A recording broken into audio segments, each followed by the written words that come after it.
Welcome to part 4 of the video series, Cell, the Building Block of Life. In 2010, scientist J. Craig Venter and his team made an important discovery in synthetic biology.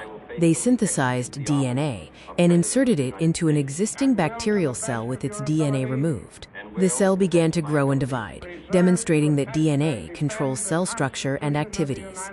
This diagram illustrates the process, from designing the $M mycoides genome in silico to creating Synthia, a cell with a synthetic genome. How do normal cells grow and divide? Cells in our body grow and divide to replace old, dead, or damaged cells. Growth occurs not by cells getting bigger, but by cells dividing to form new cells. The image shows the cells of a growing onion root tip, which are continuously dividing. The continuous division of cells is called cell division. These cells show different stages of cell division. About 1% of the cells in our body are replaced daily. Eukaryotic cells divide in a controlled and orderly manner by a process called the cell cycle. Cell division is the process by which a parent cell divides to form two or more daughter cells. Cell division is the process by which new cells are formed from pre-existing cells. This enables living organisms to grow, repair damaged tissues, and reproduce. For example, skin cells divide continuously to replace those that are lost. There are two major types of cell division. Mitosis, important for growth, repair, maintenance, and asexual reproduction. And meiosis, which is important for sexual reproduction and the creation of genetic diversity. This diagram illustrates the different phases of mitosis: interphase, prophase, metaphase, anaphase, and telophase. Mitosis allows a single-cell zygote to divide repeatedly to form trillions of cells in humans. It produces two genetically identical daughter cells from one parent cell, ensuring that genetic information is maintained across body cells. Meiosis occurs in the reproductive organs and produces gametes. This process creates variations and diversity among living organisms, which is why children resemble their parents but are not exactly the same. The image demonstrates meiosis, showing the division of a diploid cell into 4 haploid sperm cells through meiosis I and meiosis II. This diagram further illustrates the two stages: meiosis I, resulting in 2 cells, and meiosis II, where those 2 cells divide again to form 4 cells. In meiosis, the parent cell divides twice, forming 4 daughter cells. The first division is a reduction division, halving the number of chromosomes. The second division is similar to mitosis. Fertilization restores the original chromosome number. Arun Kumar Sharma was a renowned Indian cytogeneticist, known as the father of Indian cytology. His work spanned plant taxonomy, evolution, and development. He received honors such as the Shanti Swarup Bhatnagar Award and Padma Bhushan for his contributions to botany. Cell culture is a technique where scientists grow plant and animal cells outside the body in nutrient-rich, sterile conditions. This technique is vital for studying cell function and producing biochemicals, medicines, vaccines, and food for society.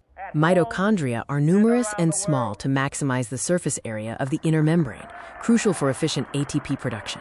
This high surface area to volume ratio allows for faster diffusion and strategic energy distribution throughout the cell.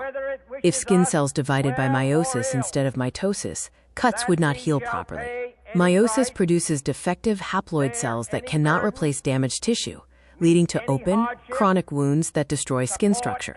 Errors in mitosis can cause uncontrolled cell divisions, leading to tumors or an abnormal number of chromosomes in body cells. Errors in meiosis can result in genetic disorders, developmental issues, or reduced fertility.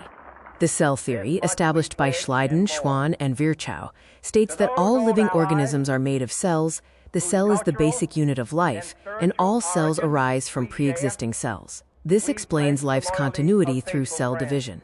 This image provides an external resource that further illustrates the concepts discussed in the video. Cells have a definite lifespan. Issues arise if cells die too early or fail to die when they should. In many animal cells, contact inhibition stops division when cells touch, but cancer cells lose this control and form tumors. Unlike animal cells, plant cells do not exhibit contact inhibition due to their rigid cell walls. Plant cells in meristems retain the ability to proliferate indefinitely, enabling them to form new organs throughout their life. Cells are tiny but perform essential functions like producing energy, synthesizing substances, and dividing. Every living being, from bacteria to giant trees, is composed of these tiny, hardworking cells. Cells monitor growth through programmed cell death, a controlled process of cell destruction. This is vital for normal development, cellular quality control, and immune function. For example, it forms fingers during embryonic development. This image visually represents the process of programmed cell death and its importance in maintaining balance within the body. Gottlieb Haberlandt suggested that plant cells possess totipotency, the ability to form and change different types of cells. This concept formed the basis for plant tissue culture technology. Cancer cells grow when the controlled system of cell division breaks down, allowing abnormal cells to multiply uncontrollably. These malignant tumors can invade and spread to other parts of the body. Thank you for watching this video on the cell, the building block of life.